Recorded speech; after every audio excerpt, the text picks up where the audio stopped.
Welcome, gentlemen. I'm here with Gregg Henriques and Layman, two of my favorite interlocutors on the integral stage. And happy Sunday. I guess this is our church for today. Right. Amen. So if this conversation unfolds according to our satisfaction, then this may be the first in a series of dialogues exploring what we might call a deep or integral or sophianic naturalism. And by that, I mean a naturalism that embraces and opens the way for a coherent naturalistic cultivation of the higher transformative human potentials that have usually been addressed by our mystical and religious traditions, and the social eudaimonistic potentials that have usually been the province of certain political and religious traditions. About a year and a half ago on the integral stage, we did a Wheel of Perspectives video on sacred naturalism. So I'm considering this to be kind of an extension of that. On Gregg's side, particularly for our talk today, I understand he's going to walk us through the tree, coin, and garden components of his model to present a UTOK vision of sacred or sophianic naturalism. And as part of that, I think we're also going to touch on the place of consciousness in a naturalistic account of the cosmos and of existence. Trying to frame that as naturalistically as possible and considering whether maybe it's an emergentist model or a panpsychic one, or maybe, in prepositional adjacent fashion, some kind of dancing and lighting up of the between. Totally. So, Gregg, would you like to offer your own introduction here? Absolutely. Hey, it's great to see you guys. I love being with you guys. So, basically, the idea of a sacred naturalism, I'll just say it here in the first, certainly we'll see how it unfolds, but I sort of committed to the first 25 episodes or 30 episodes of You Talking with Gregg will be framed around the idea of being in search of a coherent naturalistic ontology that could revitalize the human soul and spirit in the 21st century. And since that's the ethos and the exploration and the vision and the mission of the podcast, or the weave that ties it together, well, that aligns pretty well as far as I can see with the sacred naturalism. I did watch that series. I love that concept, and I love jamming with you guys today and riffing off of it, and also sharing with you and getting your take on the tree, coin, and garden, which has been a frame I've had, but recently it's become salient. I was listening to Bernardo Castro and John Vervaeke on Theories of Everything, Kurt Jamungel's Theories of Everything, and their debate on naturalism and idealism. And I was like, hey, I want to talk to Bruce and Layman about this stuff. So here we are. Great. Yeah, I watched that same Jaimungel video. It was great. I thought John's articulation of explanatory weak emergence was really good. Mm-hmm. Yes. I guess to start, I'll give a little bit of my personal overview or take both on the sacred naturalist part and on, like Bruce was saying, the where does consciousness fit into this part. Nice. For me, sacred naturalism, I guess it's got two reciprocal aspects. One is naturalizing the sacred and one is sacralizing the natural. Beautiful. So naturalizing the sacred means thinking of it in a way that's trans-traditional, that's post-metaphysical or updated minimally metaphysical.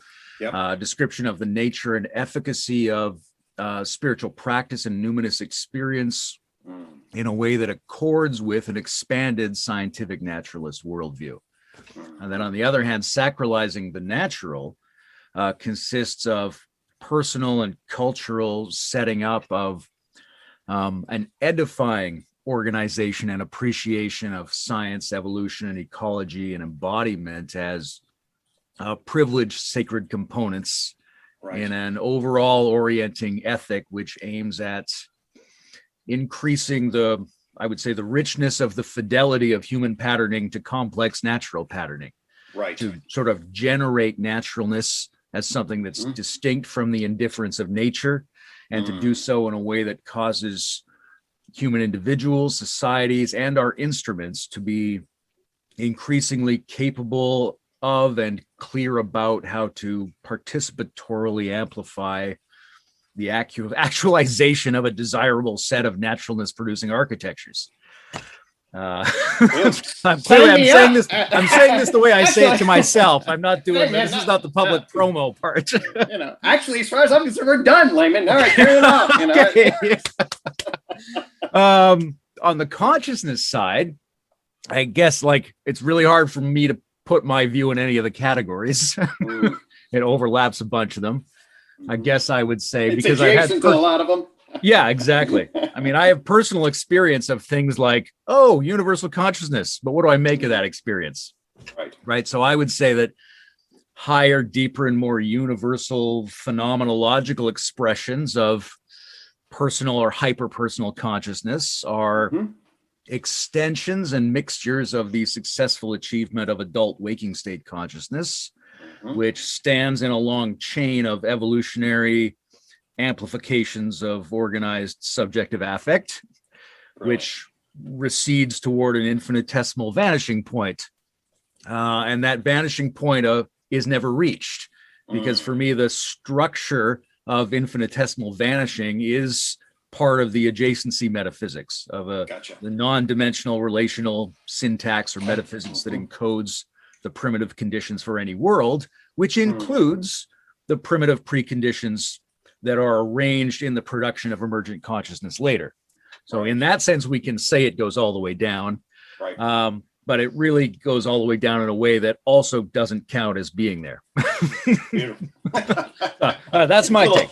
Little both and action. I can go with that. I guess maybe I can jump in because I want to give the bulk of our time to exploring Gregg's view.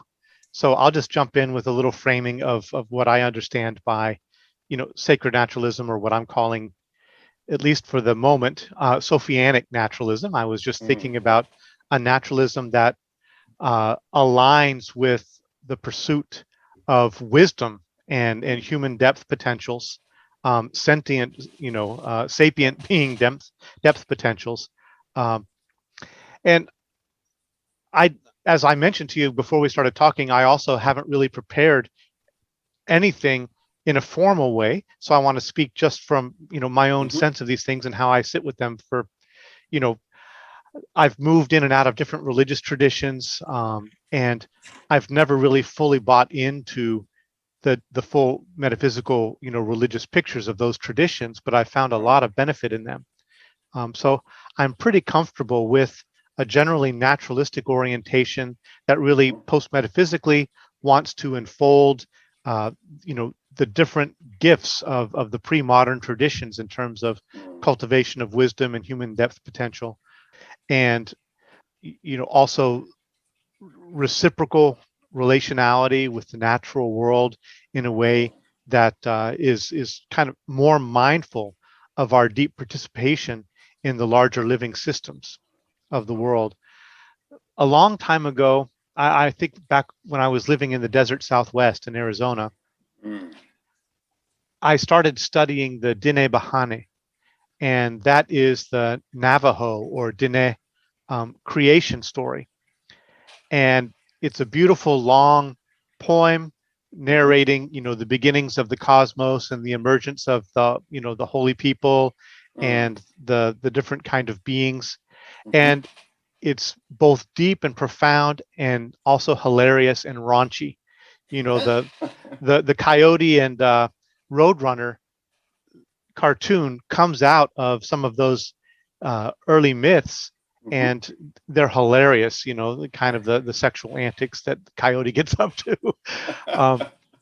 But in reading that account, that inspiring account of the origins of the universe, back then I was inspired. I thought, I want to do something like that with our current understanding of the world afforded to us by science. How can we tell this story that kind of deeply participatorily involves us in this whole unfolding, magnificent emergence of the world in all of its layers, and that's a good interface with UTOK and the tree of knowledge, in that there's the first world, second world, third world, fourth world. There's these emerging layers of existence in that broad, indigenous vision. So I think we have our own version of that. And later on, I discovered the work of people like, Thomas Berry and Brian Swim, Michael Dowd, and all of them, Connie Barlow, all of Right. them speaking in different ways about our current cosmological picture. And I like Brian Swim's question, which is, can science be delivered in a way that stirs the soul? Yes. And to me, that's a really beautiful thing. I think we have to be careful about religionizing science to make it into an ism. I don't think any of us here want that, but I think there's a deep openness to, awe and appreciation of the natural world and its depths and its mystery and its receding, infinitely receding potentials, that I think we can align with and recognize as sources of nourishment for us, Right. and resources for wisdom perspectives, allowing us to take deep time view of the unfolding of creation and yeah. So I think that's very powerful. For the place of consciousness, I'm perfectly comfortable with an emergentist view. I think, for living well now as human beings on the planet, it doesn't really matter if consciousness in some panpsychic way goes all the way down or emerges later. What matters is, how we engage it and work with it now. From my own side, looking at the different arguments, I've continually been, part of it might be how it's framed, from the outset. But for me, the hard problem in most emergentist accounts that I've read hasn't really been solved. What I see is increasing explanations of recursivity of processes and kind of like complexification of informational systems. But there's no point along the way that it strikes me that any of that has to become experiential or feeling. There's a leap there that is not accounted for. And so there are different ways to handle that.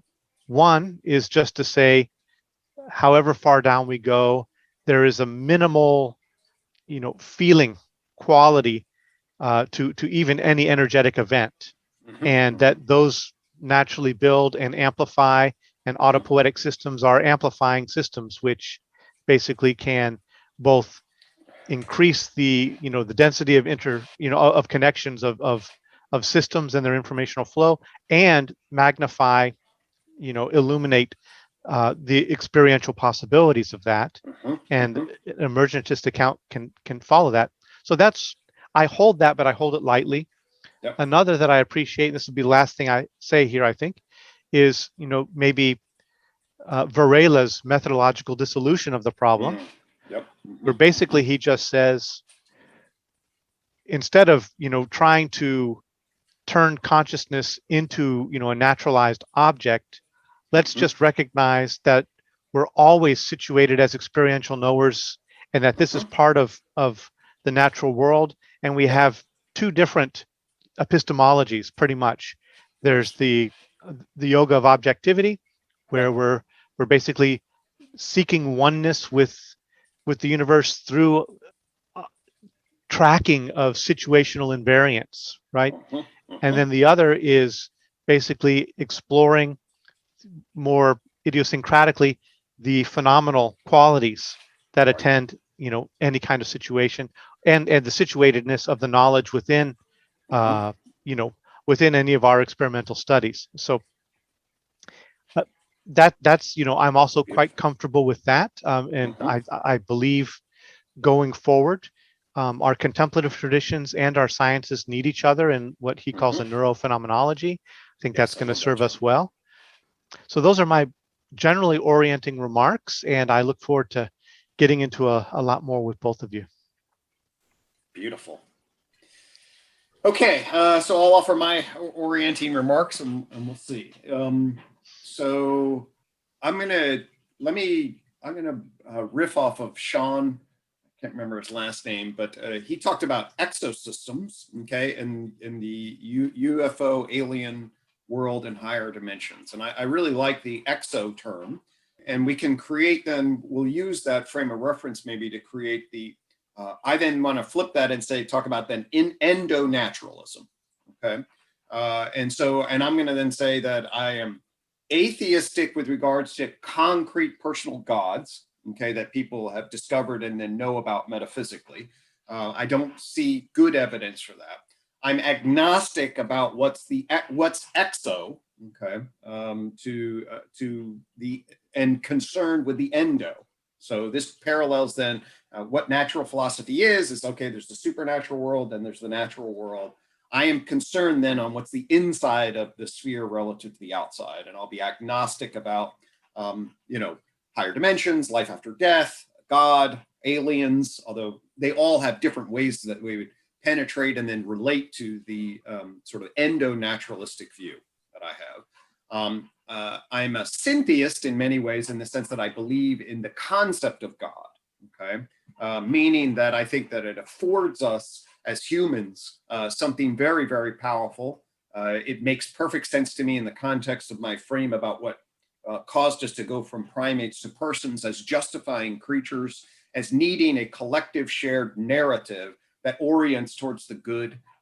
The idea of God in at least a liminal space in that, the possibility that the idea of God led to the building of temples, which in turn led to agriculture and maybe led to civilizations, that the seeking of God and the honoring of God, the concept of that drove us to develop in certain ways. I love that idea. So my position then is sort of I'm concerned with the endo-natural view. I believe that there's a serious problem in our naturalism, okay? Serious problem, which I then identify as the Enlightenment gap, okay? And what I mean by that is inside our understanding of the within naturalistic worldview, we have not at all figured out what we mean by the relationship between matter and mind.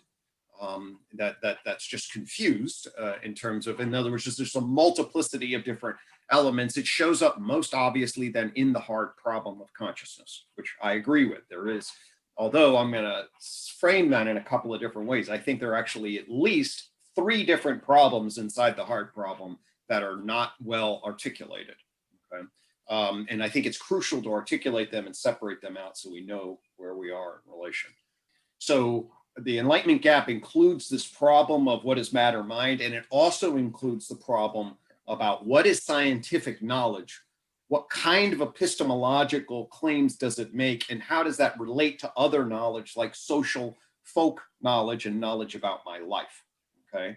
I don't think we're clear on that. I think the postmodern critique of modernity represents the deconstructive, there are sophisticated deconstructive elements that demonstrate that modernity, the way it prays to certain kind of transcendent reasoning and most identified with Kant or whatever, or transcendent truths of science, how that fits with authority, how it fits with policy, what it means about culture, what it means about context, how does it contextualize its history.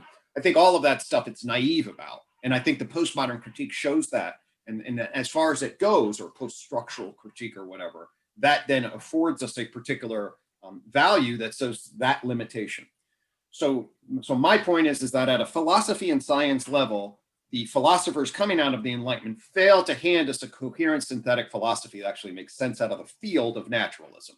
Okay, that's obvious in the mind-body problem and in the postmodern critique. The UTOK starts with a problem of psychotherapy, backs up in the problem of psychology, and then backs up into a problem of philosophy and knowledge and says, oh shit, actually, I got into a vortex of confusion, okay, that if you buy the Enlightenment gap is matter-mind problem and science social knowledge problem, it now makes absolute sense that there would be a problem of psychology. Like how the hell would you do a science of mind behavior shit? If you can't say what science is and you don't know what mind is relative to matter, you can't, okay? So then that becomes a natural consequence. And then my journey is, my argument basically is, I think I've figured out a way to address the Enlightenment gap so that it's no longer really an issue, or at least it's qualitatively shifted with a degree of clarity that then affords us a whole nother way of understanding, and then a whole nother layer of question asking that can now be deepened in relationship to these concepts. So we're batting around in the dark. I think the UTOK brings a particular frame of reference. Okay. Now, I want to then share a few things about this frame of reference that in particular have been salient for me as of late, and that's the tree, coin, garden formulation. Okay. You talked, Bruce, about different epistemologies, and basically I would argue that there are really three epistemologies that we need to interrelate. Okay. One is the modern empirical natural science view that emerges from Galileo into Newton. There's certainly other scientific traditions, but the quantitative shift and experimental methodological shift that occurs with the development of Newtonian physics and what we mean by science there is a unique kind of epistemology, okay, at least I believe.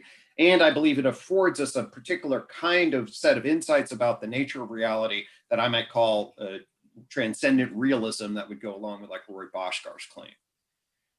And what I mean by transcendent is does the nature of scientific knowledge that is achieved transcends the social, cultural, contextual, immanent knowledge of other systems. So it's like actually, and that's what the tree of knowledge sort of represents, science kind of coming out of culture, but then affording us the potential of a more transcendent map of reality that say, for example, other aliens that think deductively may well come to atomic matter of the world. That may very well be the case, that they have access to essentially a perfectly aligned picture of, hey, yeah, there are hydrogen atoms, whatever. Of course, they would call them, but we may be able to just line up our theories of physics across species and context.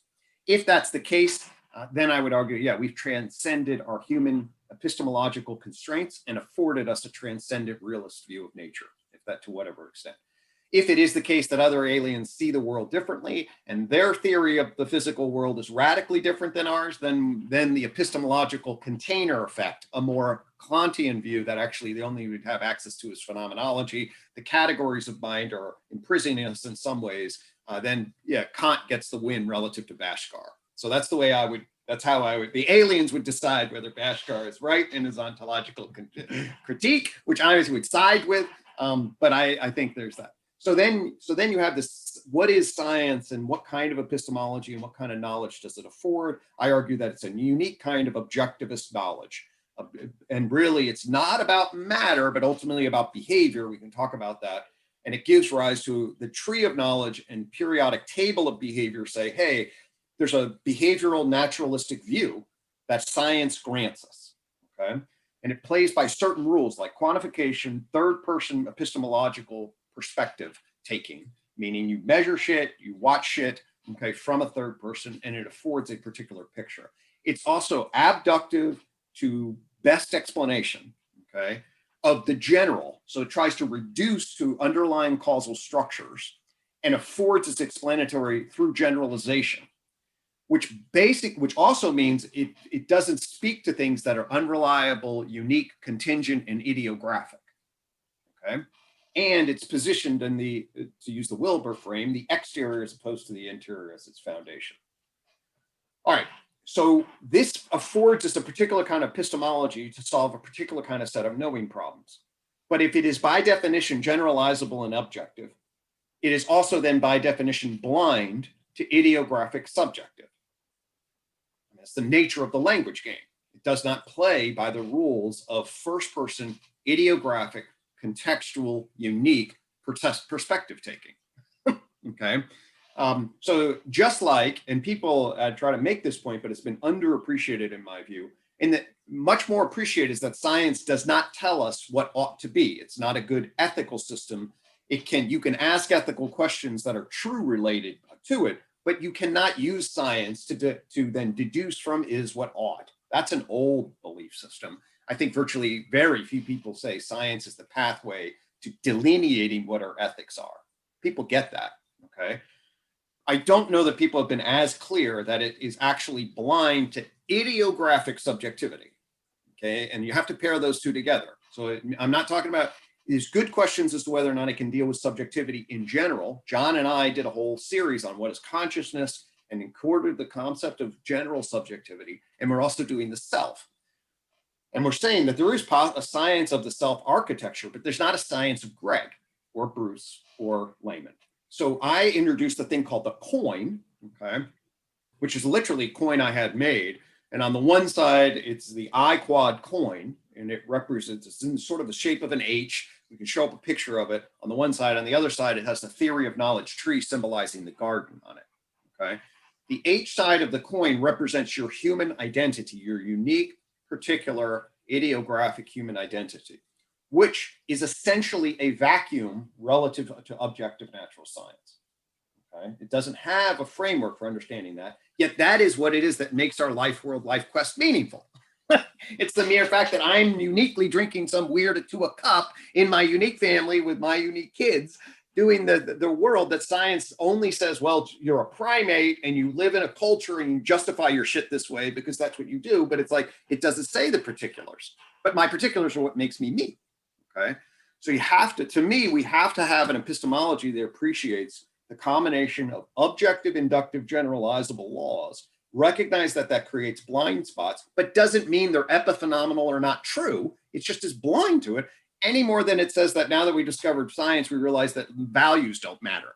Like, that's not what science says at all. It's just blind to values. So the coin then represents the subjective idiographic epistemology, which we have to include as part of it.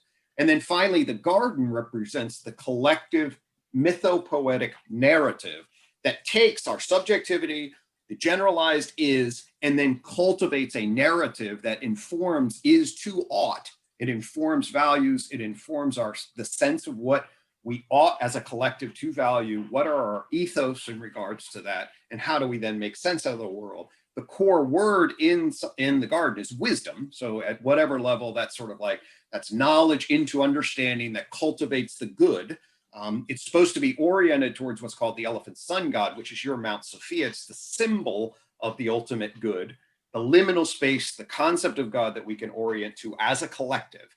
And that's what I'm suggesting is that there are systems of intersubjective justification. The garden represents that. Propositions that link us together, that orient us to build bridges from is to ought and back again, that have value-based considerations and share us together as a collective. There's the idiographic, unique perspectival perspective. And there's the questions, there are hard questions about perspective and how that emerges from a science perspective. They're explanatory. There are epistemological problems that if you say you're third person, you can't see first person, that's a general. But then there's also the idiographic problem, which means that actually at the unique idiosyncratic level, the coin holds unique idiosyncratic subjectivity. And then finally, the tree of knowledge affords us a new coherent map of big picture, of big history, which is, I think, a very, very meta-modern view. Big history. In fact, the Dave Christian, along with Brian Swim, who he liked in 2018, his most recent iteration of big history is an origin story. And he very much argues that big history in science can be told. And this is what I mean by a coherent naturalism. We can tell science in a way that doesn't create epiphenomenon for morality and subjectivity. It feeds us into and clarifies our natures, supports them in particular ways, and revitalizes both the soul and its orientation to the spirit. That's what the UTOK garden sacred naturalism formulation is. Yeah, I agree that the meta scientific perspective should be able to provide us with all the virtues of a great cosmic origin story in a way that's rationally and ethically coherent. I made a note that I'm going to want to come back to the issue of narrative, and because there's some ambiguities in it for me, but maybe we'll do that later on. First, I just want to say that in general, I agree with the notion of different fundamental classes of experiential epistemology, which then become general methodologies for knowledge building. I tend to think of it in terms of four, because I tend to tease apart the objective into sort of the material energetic and the procedural behavioral computational domains. But that's not totally necessary all the time to do that. We could, yeah. I also think in terms of different modes of ontology as sort of lens through different grammatical functions, the way Bruce and I talk about it. So for me, there's a sort of ontology of nouns and verbs and a kind of adjectives and adverbs ontology. Right. So there ends up being an ambiguity about qualities in all of this, right? Because qualities could be conceived of as an ontology, which then can show up as all of those epistemologies, or it can be talked about as if it was the particular attribute of the idiographic subjectivity epistemology. Right. So I'm curious about both of your takes on that, because, you know, I feel even to talk about qualities as qualities is to talk about them as if they are objects, which is to imply that they can be lensed through those different epistemological options, and therefore might be some other register of existence, like an ontology. Yes. What do you think about that, Bruce?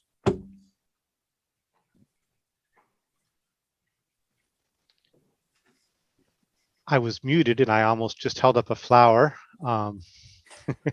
Give a Buddhist response here. In the distinction that I talk about in some papers that I took from Joel Morrison between the epistemic and the ontic, and epistemology and ontology. Which I love, by the way. Thank you. Yeah, we can recognize both that ontology is epistemological and the epistemic is ontic. Yep. Meaning that the epistemic is a real thing naturally happening in the world. We have to fold that into our naturalism.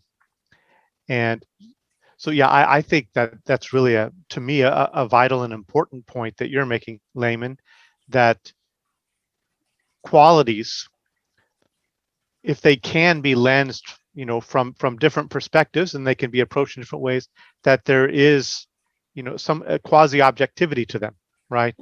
And that we need to treat them to some degree as ontic, and not just endo. And I'm not using your use of endo, Greg, but Levi Bryant, where he talks about the endo structure of the object, where there's only these phantoms that appear within object. I think that there's something there to consider qualities ontically. So yeah, that's where I would come down on that, and definitely, yeah, that's as much as I'll say for now. Yeah. So here's the for me, the way the tree of knowledge from a scientific frame on this, and I think it then aligns now at the level of analysis where we are, and this is why we need an upgrade. So that I think the idealism and the naturalism, as I listened, for example, to Bernardo and John, I wish I was like, oh God, I can say a lot about this and bring some of these systems together. And here's how. So as I thought more about the epistemic, in fact, I was on a walk after seeing that. Was it Joel Morrison? Did you say, or who? That yin yang, and I was like, oh my God, right, the epistemic, okay, and the epistemic in the ontic, which is and really what the tree of now, a way to frame the life, mind, and culture dimensions, okay, and understand their separateness from the dimension of matter, is they add an epistemic feedback layering in a particular way. I mean, I always used to talk about them as information processing within, to use Carl Friston's term, the Markov blanket of the membrane. So you drop information in and it processes. Of course, there's communication within the system. You can call all that information processing. And then you send out signals that are then picked up by other information processors. And it is that then information processing communication network. Another word for that potentially is epistemic, or broad terms of cognitive, at least. People are talking about cell cognition, plant cognition.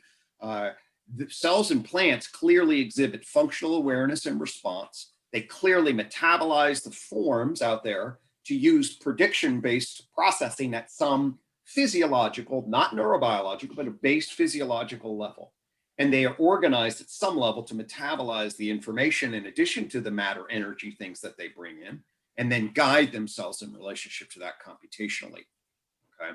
So I see down into cells definitely a very easy way to talk about proto-cognition or proto-sentience, okay, along those lines.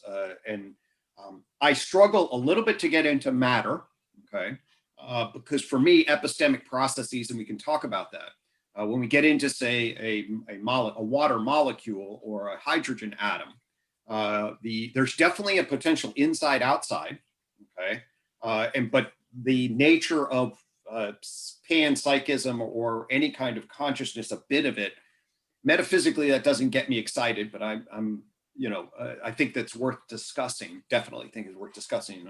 But here's where I do get excited. Okay. And this is one of the things I want to say with John that actually I think bridges idealism back into naturalism in the way maybe Bernardo Castro talked about it. So when you get, there's this whole layer of implicate order underneath the normal matter layer. Okay. So when we had Newton, we were like, oh my God, there's these things, billiard balls and clocks, that's the mechanistic big stuff bouncing into stuff in very cause effect sequential ways in space-time that seems very different than the world of the mind and the mental. And these, like, what the hell is that? Okay. And I believe that it is very different in some ways, but if you go into quantum field theory and you go use general relativity to go back to the Big Bang, what you see at the entry points, either from the very, very small into the, into larger systems. So from the layer of quantum, subatomic quantum into larger systems, or you go back and you find the Big Bang, you see what I would call an energy information field at the implicate order level. Okay, so mass space-time essentially collapse, and you get energy information as being the field as being foundational metaphysical concepts that is used now. I'm surveying all the quantum and general relative, and quantum gravity perspectives. And I think they basically all, just as I do the survey, have energy information as sort of foundational concepts. Some like Wolfram will add space in a particular way, but they do really afford us a particular vision that way. So here's my pitch. What an energy information field, okay? That's actually a lot closer to mental in some ways than matter in motion. So the idea that there's actually an implicate order beneath matter that affords itself the language of energy information field is, I believe, a real nice nod to idealism in a particular way. And it affords us a way to see continuity, the deep continuity with nature, with core ontological metaphysical concepts that do reduce a lot of the hard problem, at least in relationship to the initial concepts that we're going to bring to bear to understand it. Because the idea of my consciousness as an energy information field is a hell of a lot better than molecules or mechanisms bouncing up against each other in the way a clock works. So I'll throw that out there and see what you guys do in relation. Yeah, okay, I agree with most of that. I think Bruce said it earlier, that self-organizing systems are sort of amplifiers. And what are they amplifying? They're amplifying something that exists at this sort of minimalistic layer of information energy fields. Mm-hmm. And for me, information is sort of, I borrow this term from Chris Lang, an infocognition, in the sense that information has the ability to process information. Otherwise, there wouldn't be any information. So that's something like a self-knowing function, and that can be lensed in these different epistemological modes. Yep. But I'm also very interested in the idea that it's not just a cognitive phenomenon, that Spinoza's appetition and Nietzsche's will to power, that the fundamental layer is a fundamental layer of affect more so than it is of mapping, even though you can't take the mapping constellation out of that. Right. So for me, there's, more so than a knowing consciousness, there's a feeling quality that goes all the way down, but it goes all the way down in self-organizing amplifications of these field effects, not in composite or agglomerated entities or heaps of things. Yeah, no, well, I'll say this, at the level of mental, I 100% agree. And so if we're going sort of layering down and say, all right, so I think almost everybody, I think it'd be really hard, at the level of animal mental, birds and mammals are clearly have sentience. Okay. I think that's now empirically demonstrated, with the way that's now we just start to fall down. And certainly John and I's agreement at the level of the animal organization. And I think that there's a lot of good evidence to suggest that the field of sentience that emerges is what we call valence qualia. Remember, we've talked about that, and that it is somehow there is a linking between the exterior environment out there and the environment in here, interoception, to then organize the general energized motion away or toward, which then creates a field of pleasure pain, basically as a global broadcast function that then signals the coordination of that directed energy. So for me, at the animal level, absolutely. It would make sense that there would be analogous functional processing down into cells. I don't know if you would also see that beneath that, or what it would mean. To me, there is a good argument that says, well, the vast majority of what we know about cells really is just the functional awareness and response from the outside. To know what empathize with what's a cell on the inside is a tricky business. But does that resonate at the level of what you? Yeah, absolutely. I would push a little bit farther than that, but I think that's a good, robust, cautious take on it. And I would probably say that the evidence for the affect going all the way down to, let's say, a protovalence operative, even in simple energetic events, that would be found through a different methodological lens, which would be a subjective microscope. But I do want to reaffirm this idea that it's not just a primitive version of a mental recognition, because we're not just recognizing beings, we are inactive. So it's a primitive version of a desire to change or benefit from engagements. It's really connotative more than cognitive of its base. Or motivational energy. Definitely. Yeah. How about you, Bruce? You got thoughts about that? Yeah, I notice when you're invoking the implicate order, and David Bohm. Yep. And David Bohm, in exploring, various, and he was, leaning more with Einstein and looking for a realist model ultimately of the cosmos. But one thing he noticed was at the deepest layers, it really becomes, as you just stated earlier, Greg, it becomes almost more mind-like than billiard ball thing in motion like, when you really look at the dynamics of the implicate order. He was not positing a god down there, and he wasn't, smuggling in theism as far as I can tell, but rather he was just noticing the way that you could say that the fundamental proto elements, play together at the implicate order is more of an informational meaning signification kind of dance than blind physical activities. And so he constellates in what he calls soma significance and sometimes signosomatics, where soma, every expression of soma, every expression of form, every wavelength, every expression of form carries some significance with it for its environment, for its surround, right? And for its interaction with other elements, that it's intrinsically signifying within the field in which it appears. And also that, signosomatics basically goes the other direction, where it also talks about how any kind of significant, expression only shows up in a particular somatic or form, form expression, a physical energy event, right?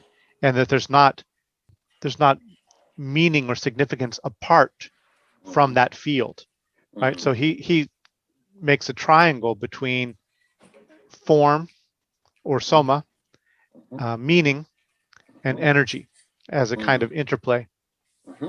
Yep. And he gives priority to meaning above the other two, above energy or form, because energy or matter, energy or form, can refer to each other, but they can't refer to themselves, whereas meaning can refer both to form or energy, but also to itself. There is the meaning of meaning, but there's not the energy of energy or the matter of matter, right? Or the form of form, in a sense.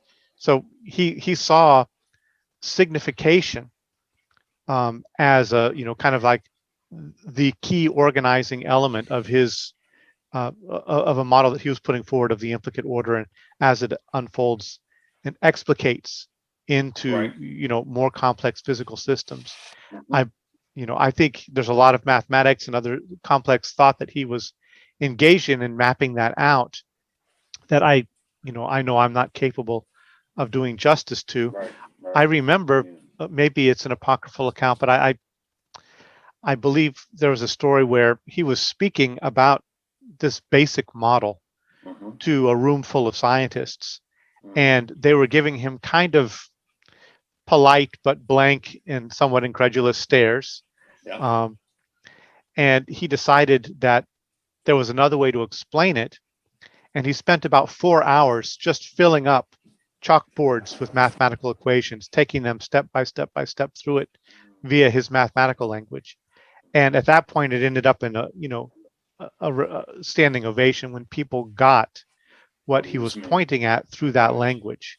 Gotcha. Whereas presenting it in a bald way, it sounds like Mhm. metaphysical and far out claims. But Right. he was able to show basically how that was coherent mathematically. Mm.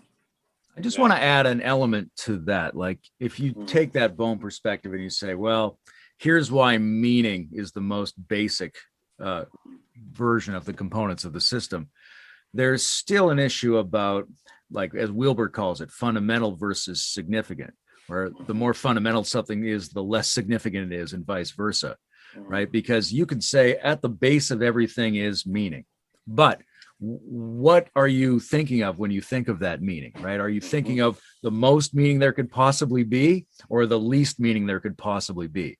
So Mhm. when I'm talking about, protocognition and protovalence, it's really proto. It's vanishingly Right. small. And at Right. some point, not too far, distant from the cell, it becomes negligible for all purposes relative to what we're thinking about. So that when someone describes it as no meaning or no consciousness down there, they're basically phenomenologically descriptively correct for all intents and purposes. Right. So this would be, um, yeah. So I totally agree with that, especially in the light of I see. I thought that Bruce, I want to say that's fascinating. I wish it's on my to-do list is to understand. I've certainly looked into Bohm. I appreciate his implicate and explicate order. I like sort of the Bohmian approach to quantum mechanics, how he ties in some pilot wave stuff. I'm way more oriented towards that than like the many worlds, at least many large worlds. I can get behind many small worlds, but not many large worlds. So I really like that, and I love that narrative. It makes me, bump up Bohm's, my reading on him more. So I appreciate that. And what you said, um, Layman, is very much resonate with me at some level, and I can do it in pretty concrete terms. I really do believe that the best way to think about phenomenological consciousness will be a neurobiological energy information field kind of system. That the way I think about animal consciousness, at least, is essentially the brain is the skin turned inward. Okay, and basically what it is that it's just a mapping. It's an internal virtualized mapping of the skin as it maps the membranics and of the animal environment relation and the state of the body internally, and then it pulls that stuff together, and then it creates a field system. That's hand waving, because we still the hard problem is, well, shit, how do you get the explanatory gap from these neurobiological fields into the experience of a rose? Okay, but we could certainly say, well, these things, if it's a field thing or whatever it is, it's going to be, say, a neurobiological electro conglomerate. Well, then what is the conglomerate's made of? Well, bits of electromagnetic force, which is exactly inside of, when we look at what's going on in relationship to the matter field, as it were. Yeah, I mean, there are those bits that somehow are getting binded to create a gestalt, and those bits, at the adjacency of that all the way down. That kind of description resonates with me. Yeah, The I tip wanted of to the come tongue. back to this narrative question. And right, so I like that you've got a generalized description of the function of intersubjectivity. And I'd like to second anybody who's been telling you you should do a more thorough sociology to go with your description of psychology. That's definitely to do. That's no debate. So I love the notion that the intersubjectivity is trying to frame a collective possible and cultivate a wisdom commons. And when it comes to generating a collective narrative, that's a little bit ambiguous for me. I think that's a common, but maybe not necessary function, right? That we at the level of human symbolic cultural mapping, we do this a lot, but it's also possible to envision it happening at a pre-verbal or non-verbal level. And it's certainly possible to think about the narrative that we come up with lacking fidelity to the actual processes we're engaged in together, whether because we are inadequate verbal describers or because we have incentives to use narratives for other purposes other than accuracy. So there's an ambiguity for me there around how central narrative creation is. It might be more epiphenomenal or a subset. Right. So for me, I basically then, put a frame around, the construction of justification narratives. And those things have all sorts of possible relation to the actual embodied practices in the world in lots of different ways. They certainly form, if you want to then, they certainly form some sort of collective frame of reference point. You have to speak a language, for example. If I don't speak a language, somebody, I need a translator or else I'm going to be disconnected at certain regards. And if we're going to build institutional social organizations that form human societies, the interface between the rules, regulations, and the expectations and the values are all going to be interconnected at some level of justification, or else the system won't be able to coordinate itself. However, the explicit relationship between the narrative and what's actually happening often needs to be deeply loosened and pushed to the back. In fact, one of the things that a real challenge that I have is I actually try to so deeply and coherently align my narrative with action in a particular way that affords certain kinds of clarity, but it's actually, it's dangerous and sort of rationalistic rigidity in a way that can constrain embodiment and practice and living. So there are absolutely dangers in relationship to that I see as totally justifiable and be cautious of. I have two responses here. One to the earlier comment by Gregg, and then also to the idea about narrative. First, looking back a little bit when we were talking about the implicate order and talking about, meaning, fundamental meaning or significance, and verging into insignificance. I pretty much aligned with that also. With Layman, when I talk about proto, I also mean very, very proto or primitive. I wanted to ask both of you your thoughts on what is information, and if we're talking about basically a fundamental information energy field, what is information? And one way that I have framed it, and float it with you without holding on it too tightly, but for me, at least in part, it is a registration of difference. Right. And so that also connects it in some level to feeling or affect, even if it's very, very, basic. Mm-hmm. And to me, experience that has the level of presentational immediacy, that doesn't happen till later. Right. So I'm perfectly fine seeing that as a later emergent in cosmic unfolding, but that at the very elemental layer, I information I can see as a fundamental registration of difference, which has a felt quality. And again, it's not elaborate, qualia of detection of the color red or something like that. It's much, much more fundamental, where it's almost vanishing, but that there's some, some flavor of that then through cosmic unfolding gets amplified in the complexification of structure and form. So that's the one piece. And the other piece, which I think segues into that about narrative, I'm not sure I would put it as epiphenomenal. It really depends what you mean by narrative. Some people will say that the world is made of stories. And I think if we do see the ground as an energy information field. That's a storying field in one way. And from a living systems perspective, you can look at stories as the, you could say the ideographic way to participate in systems, right?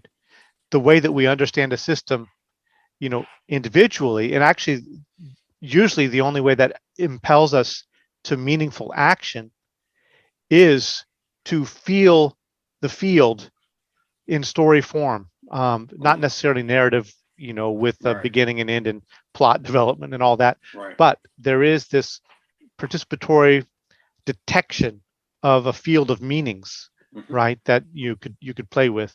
That is a way to feel into systems and to respond intelligently to systems. Right.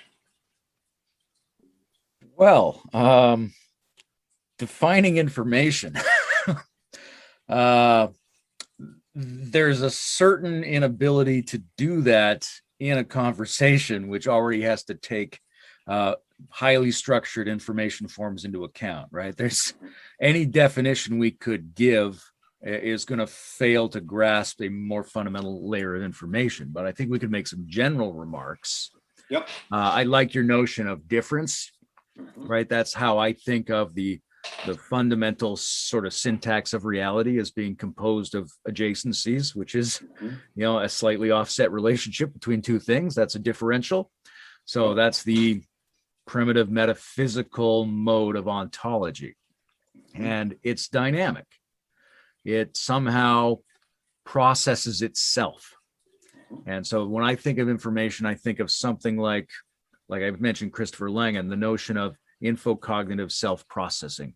Whatever this stuff is, whatever the fundamental non-spatial, non-temporal sub-architecture of reality is, it has to be able to work with itself somehow. And I think that working with has a kind of what we could describe as a subjective component, where it's recognizing itself. And so differences are being inscribed or registered by other differences. So I agree with that. When it comes to storytelling, I would make the same point I made earlier, that there's proto-storytelling and it's very proto, right? So when I'm thinking of the intersubjective activity, yes, locally, meaning in human history and civilization, it is a very frequent local regularity of high use. However, bees, Neanderthals, and thoughtless Taoist dancers can all collaborate in an intersubjective, meaningful production without any storytelling in any of the conventional surface level of the mind symbolic indicator ways. So I just want to, it's a very broad category of cooperation to produce meaning, of which only some of it sounds like people saying stories to each other. Yeah, totally. So for me, the information, I divide the information up in the following kind of angles. So one is there are information theoretic approaches to the universe itself. Some people take in quantum bit and quantum information approaches. You can potentially transform what to think about the universe in terms of bits instead of its. In fact, there's a book from it to bit, which is John Wheeler afforded that truism or aphorism or way of thinking about the world. So then you basically, instead of thinking about matter, you think about it in terms of holding a particular information space that then has an indicator of something, indicator of difference. String theorists will talk about the core particles as messenger particles that communicate a force, for example. There's a law of conservation of information that's basically sort of like, okay, all action is intertwined in a particular way. And this actually gets into sort of when we reduce time out of the equation of the fundamental quantum world, it's basically there's a symmetry of information that then goes past and present and gives at least some people the impression of a block universe kinds of notions. So it's essentially from it to bit. That's one version of the universe. I will sometimes think then about like the energy information singularity at the Big Bang. There's the whole energy and then all the photon, gluon, boson parts, okay, the digits that make up that C. So that's another way on that angle. So then you move from there to Claude Shannon's information theoretic view, which then connects pretty closely to entropy, the idea of disorder signaling and messaging in relationship to the reduction of uncertainty. So how to predict in relationship to what's a message that reduces your uncertainty. So that requires you to understand what the complexity of the possible states are, how you would learn about those possible states, how you create algorithmic information and compress those states and then reduce and reconstruct them. That's what Claude Shannon was really working on in his communication and information work at Bell Labs, and the sort of the Newton of information theory as a quantifiable articulation of reduction of uncertainty. So that's another. So there's the physical to bit kind of version. There's the information theoretic approach that Claude Shannon brings to bear. Then there's semantics and semiotics. And this is really, to me, this is what the jump is from matter to life, in terms of that what you see in life is an organized information processing thing that has a way to metabolize form and use it to decipher and predict. And that goes certainly right underneath life. There may be some material things that have parts of that, but that does go close to zero, at least in my view, or at least when that takes off, that is the qualitative epistemic shifting system that gives you sort of semiotics in relation. And that is also then structured as another meaning of the word information as information processing, whereby the semantic structure has an input function that translates the form, says, okay, here's the indicator. You have a membrane out here. You get a photon hits you, but then that photon indicates certain kinds of things that then gets stored and can then be computationally referenced in a particular type of representation. We can talk about modeling, representation, et cetera, but whatever, you can store it in memory, you can access it, you can form computations on it, and then utilize that to guide output. So the input, computational recursivity, and output is the information processing meaning. And that, again, is, you can see analogies in relationship to it, and especially if you start defining matter in terms of bits. But at the same time, it's a press to start saying, well, matter is storing information, it's remembering, it's computing, and acting accordingly. That's very hard. But cells, I mean, that's exactly the way now, for complex adaptive systems theorists at least, that is exactly the way they describe cells. So to me, from it to bit, the information theoretic, the semantic semiotics notion, and information processing, those are the ways I approach that concept. It's foundational, and so you say, well, foundational concepts are slippery. Energy, I would argue, is also a kind of slippery concept. It has a little bit more immediacy in terms of the capacity to do work and its relationship with entropy. But when I say the energy, the singularities and energy singularity, a lot of physicists immediately say that's kind of bullshit, because energy is a reference for a particular kind of quantity, and then you have to specify what kind of quantity it is. Other physicists are actually totally fine with that. So physicists, I've talked to a lot of physicists, half of them are like, yeah, that's exactly what it is. And half of them are, that's a bad conception of what energy is. So, so both those concepts are, as when you get to foundational, they're unbelievably. So anyway, I'm sorry, I rambled on there a bit. I'm talking to a physicist tomorrow, so I'll ask him what his take is. See if he likes energy singularity as the beginning, the unified force field that emerges at time Planck time 1. Exactly. Yeah. Also, for the slipperiness of information or energy, and just I was going to throw in the remark that David Bohm also does that when he's discussing meaning, is that he wants to leave meaning undefined, at least at the outset, because you're always going to find deeper layers to it. Better to let the meaning of meaning emerge through the explanation and the exploration, rather than trying to posit some fixed definition. So there is an elemental quality to it.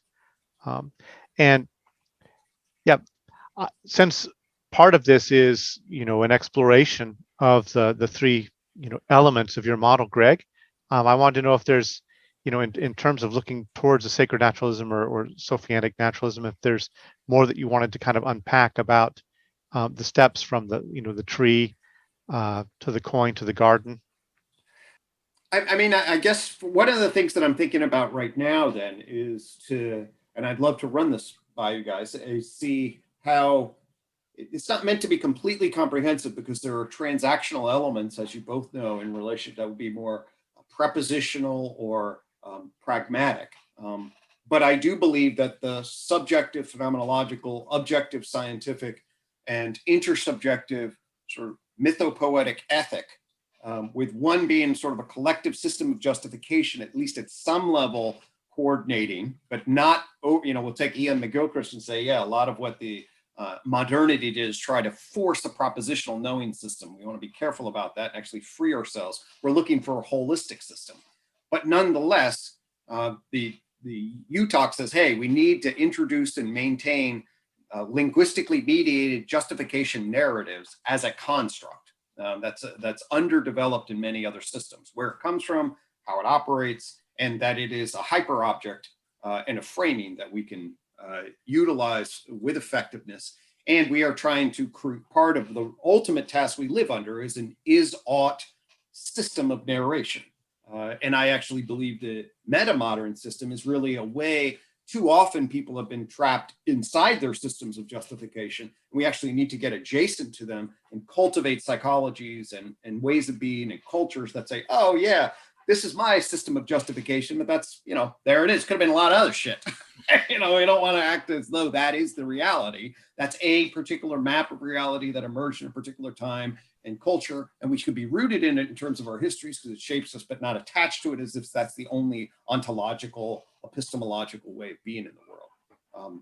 So my feeling and is there a way to help people get clear right up front? Say, hey, let's be clear that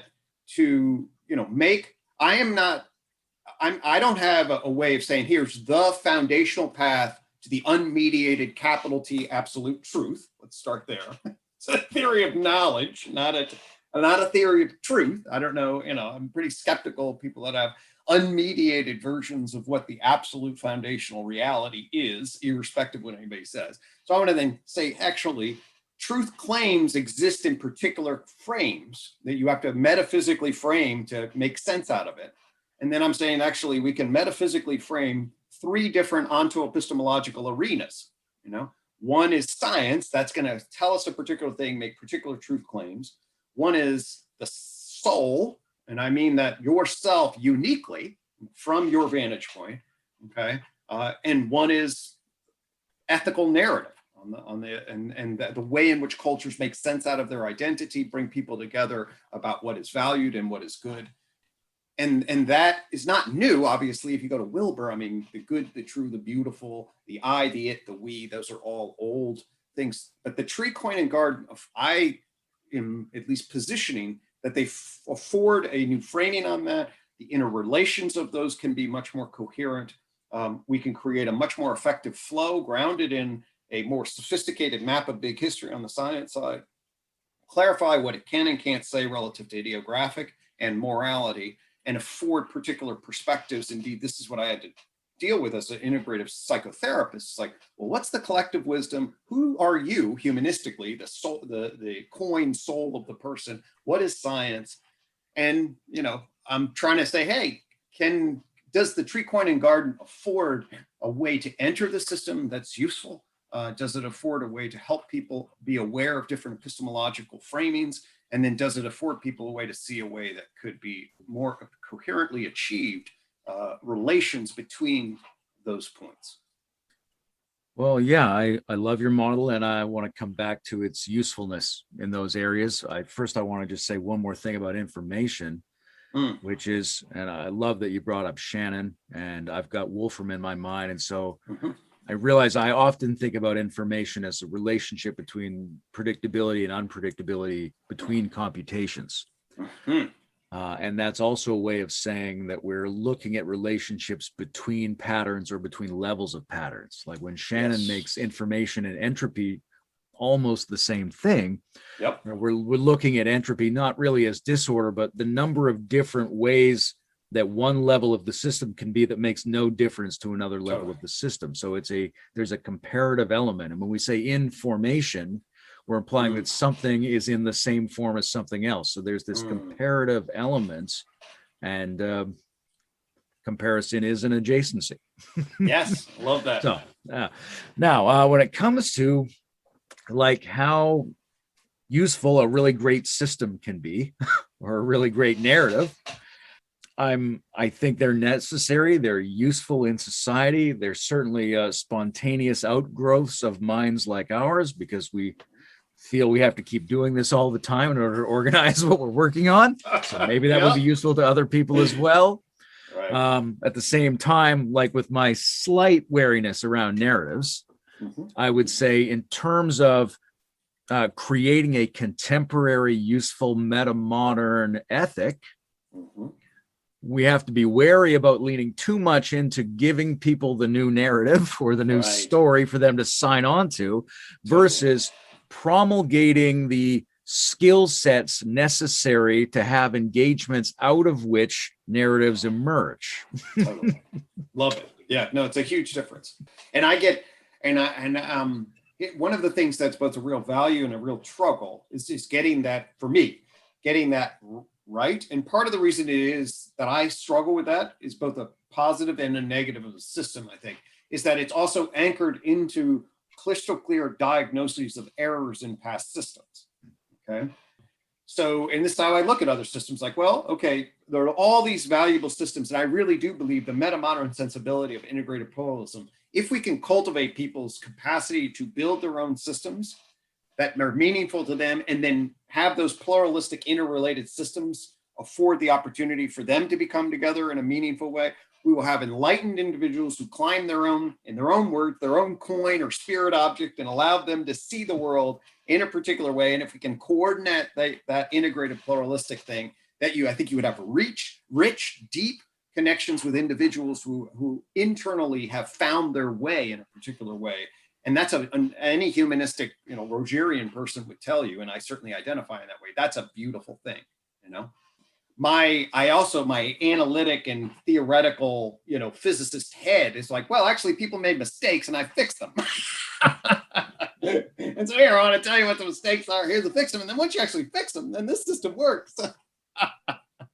So there, and that is not, so I find that to be an interesting dynamic, because there is aspects of this that are very analytic and deductive in that regard, or at least at an argumentative level. And I think maybe mathematically I'm playing around with some things that are interesting. But then there is the other invitation of philosophy of living that should just infuse with all these other ways of being in a particular world, and how to catch that line. I really appreciate you brought that up, Layman. It's a very, very important framing.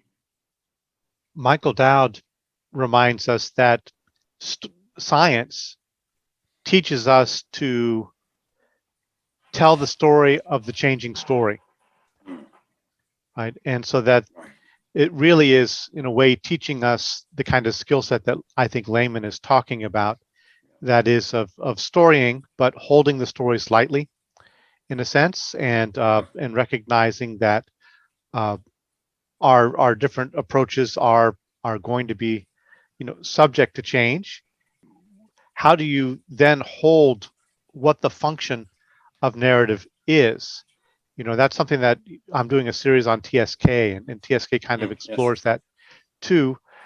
Are we giving a model that's basically the overarching container in which we live, or is narrative maybe serving a function to prompt inquiry and prompt relational exploration, where it doesn't congeal into a fixed, all-containing, holon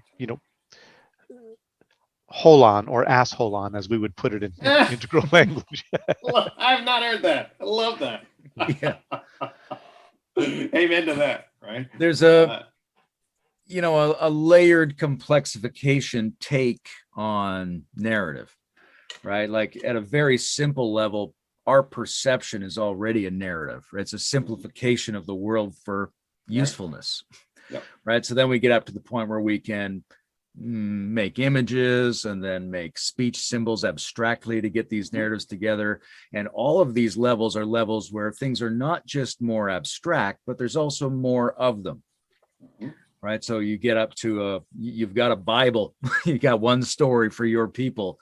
But at the next meta level of sophistication, you're like, oh my God, there's a bunch of Bibles. So then you go, oh my God, there's a bunch of things that might just as well count as Bibles. So at each stage, the proliferation of the narratives and the flexibility of the narrative seems to be increasing. So it can go sort of very far down and very far up. But as we try to go further, socially and personally, we have to hold it in a lighter, more flexible, more multifarious way. 100% agree with that. In fact, this is why, I think I'd lost sight of that at sometimes in some of the grandiosity of visions. Oh my God, I solved the problem.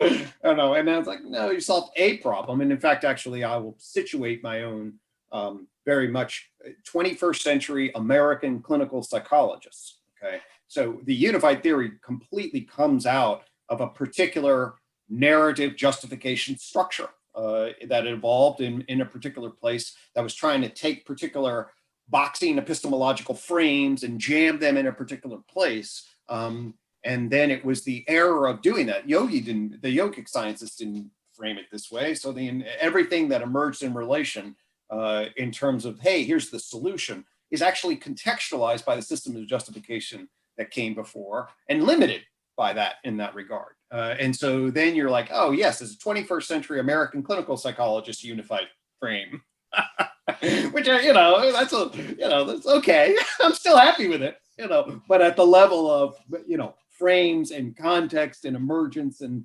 possibility and the changing narrative of, well, as soon as you get a particular piece, everything, the adjacent possible opens up. And obviously the emerging wave of whatever, say, the future will be and the intersection with all these other paths. And, I just did we're releasing the Alexander Bard conversation tomorrow, Bard and Zoroastrianism and the Silk Road. He's like, the goddamn Greeks, they didn't figure out anything. We already knew all that shit, Zoroastrian and Silk Road stuff. So and I'm just like, Bard, love you. And, that's a good reminder, at least speaking for myself, of nice humility and contextualization and smallness relative to the potential. And that is definitely something that I think that is a truth that all of us, can, I hope, in a mature way appreciate. I'm really enjoying your exploration into the elusive I, and it was a great follow-up to the Untangling the World Knot. Both of those are really just great conversations. And this may or may not be too much of a jump or a tangent, but it's just on my mind here. Listening to you and John talk, and we mentioned Bohm earlier. Are you familiar with his experiment called the Rhea mode? I'm not. He basically experimented with a different form of language. He was concerned that the way that we tell these stories about the world, especially at the way that they're set up in certain of our prominent grammars, it divides and fragments in a way that's not really helpful. Beautiful. And so he wanted to look at different ways of approaching it. And, I think there's debate around how much influence language has on the shaping of perception. I feel that there's some, because I've experimented with it, but I don't think it's right. Not, absolute or, totally determinative. Weak Sapir-Whorf, Yeah, exactly. Weak Sapir-Whorf. But one of the things that he talks about in explaining the Rhea mode is he uses verbs in a different way and wants to put verbs a little bit more forward to invite more of a process participatory orientation and general habit of thinking. And he plays with words like relevance. He divides it up into levate and then relevate, and describes this whole process of kind of lifting up a distinction and then folding the distinction back. And he contextualizes it in a bunch of different verbs that describe the processes basically of perception and world building and refinement of information processing, the fueling of inquiry. So he's built up a whole kind of architecture of playful verbal forms. Right. And that just stands out to me when I listen to you and John exploring in the intersection of your UTOK and his recursive relevance realization, that maybe that language would be useful for pulling out some of the dynamics that you are describing in the basically the emergence of different orders of being and the formation of the self from self-referencing systems to a self. Totally. Right? Yeah.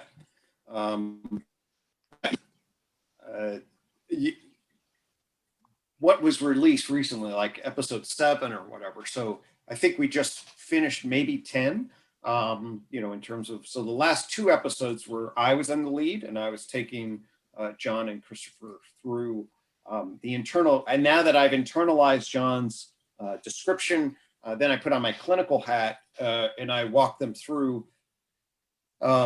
Whereas in Entangling the World Knot, I took recursive relevance, realization of the problem of consciousness, and I looked at it through the left side of the theory of knowledge tree, the unified theory of psychology. Then we looked at this through the unified approach lens, and in particular then how his model of the self corresponds to what I would call the experiential self relative to the private narrator, and then the architecture of character functioning. And then his recursive relevance realization really becoming the foundational functional thread, the neurocognitive functional thread, and then my analysis of character functioning, then putting in these puzzle pieces in relation. I think it popped pretty nicely, pretty similar to what happened with the World Knot, and showing then that the once again, John's model of recursive relevance realization and now into the self fills in the cognitive science that I had sort of this outside thing. He has this inside take with much more refinement to the neurocognitive processes that's operative. But then now once we take that, then we can come back out and say, oh, well, this is the puzzle pieces that I put together, say, from a clinical angle. And now we can see those elements. And this gets right into our conversation, because this is what we were talking about. In fact, the most recent World Knot, I talked about a clinical case that I had, a very suicidal woman, very miserable, almost threw herself off a bridge, was brought in, had tried to kill herself a couple of different times. And, she had a narrative, and I want to be careful not be unbelievably critical, but John expressed his frustration. She'd been hospitalized after a suicide and was just basically given a depressive disease diagnosis and said, here, take these antidepressants, with virtually no therapy whatsoever. She had a post-traumatic rape history. She had clearly, in my estimation, and what's called an emerging avoidant personality. She was young enough, so I'd be hesitant to give it to her, but certainly had social phobia, and an internalized critic that had basically created between the narrator, her self-narrative and her felt sense of being, was basically at war with each other. And they reduced it to then a neurobiological malfunction and explain the outcome in relationship to a pill, which for her case was unbelievably ineffective and alienating, just drove her further into a place. And so my point to John, which he got activated by that story, and then the whole point of what we're trying to do is the model of self that John brings from cognitive science, and then bridging it over to the clinical angle, which then affords you, yes, there's maladaptive, there are different parts of the self. They can speak together with coherent integration in particular ways, or they can speak together in very, very hostile and like an internal family that hates itself. Okay.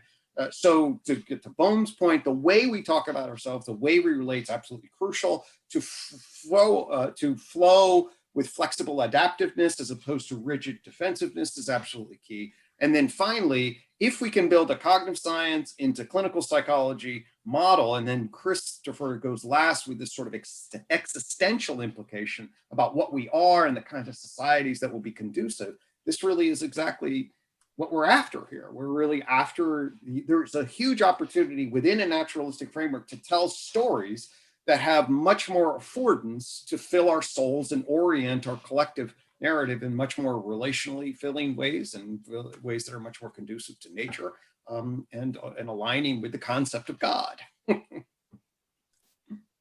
Yeah, for me, there's a real importance to the notion of enriching through pluralizing, through discovering multiples where we previously had singulars, right? And so that's a little bit like when Bruce was talking about even deconstructing words like relevance. That's not only a tool of investigation, it duplicates the form of growth that's going on in that person, which is they're finding an intra-relationality within the psyche, within each piece of information. So now they have several components where previously they had one, and it becomes something like, this is an aspect of Cantor's continuum problem, right? There's twice as many halves as there are whole numbers. So where do you put that? Where does that extra infinity go? Right? It wraps around the outside into a new, bigger infinity. We need a hotel of infinities. So I'm on board with all that, and I want to bring this back around a little bit toward ecological ethics, because for me, thinking as a classicist and a Nietzschean, the Dionysian spirit, which is the spirit of the woods, the spirit of the forest, it has these two aspects. It has the tree of knowledge, right? The genetic tree, the tree of the sciences, all that kind of stuff, as naturalism, the description of the natural world. But then there's this other side, which is the Dionysians out in the forest, which is how we experience the natural, how we live the ecological, how we get together around those things. So the sacredness of actually breathing fresh air and being around trees and having the right gut bacteria and putting your bare feet in the soil. And I think we've got to constantly remind ourselves that that's a really huge central piece of all of this, and emotionally the root of where the ethics of sacred naturalism come from. I love that. I walk every day basically. And now when I step outside my door, we have a nice view. And I just look out at the landscape, and I just sit there and I take a deep breath and internalize the landscape. Not something I used to do. But basically, and the walking, I try to create a rhythm that at least is an imaginal rhythm of cycle in the world.